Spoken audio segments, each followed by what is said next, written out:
Welcome to today's U.S. News Update. Today is October 19, 2025, and the United States is going through one of the most eventful days of the year.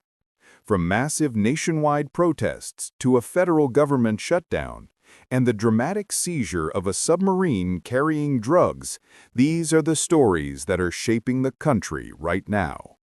Let's start with our first headline. Millions of Americans have taken to the streets in a massive movement called No Kings.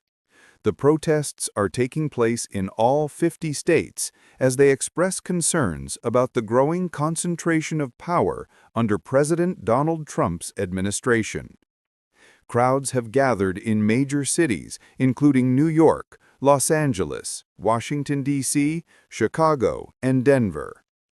Protesters carried banners, waved flags, and chanted, "We don't want kings, we want democracy."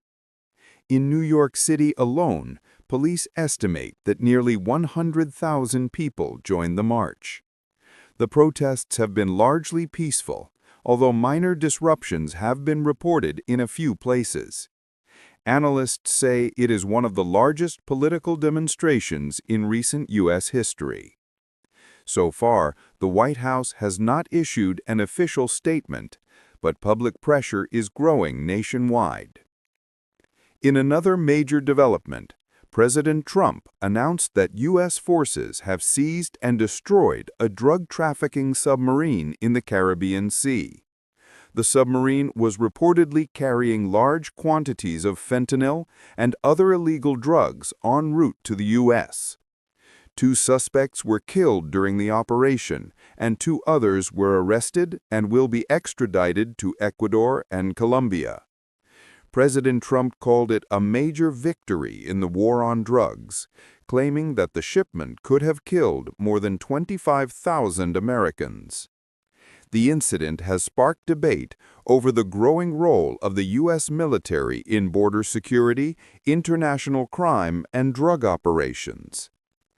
Meanwhile, the U.S. federal government shutdown is now in its 3rd week.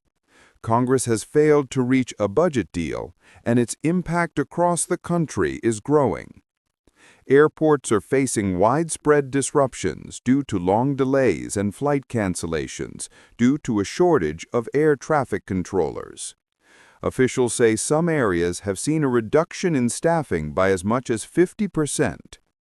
Passengers are frustrated as crowded terminals and delayed flights become a daily occurrence.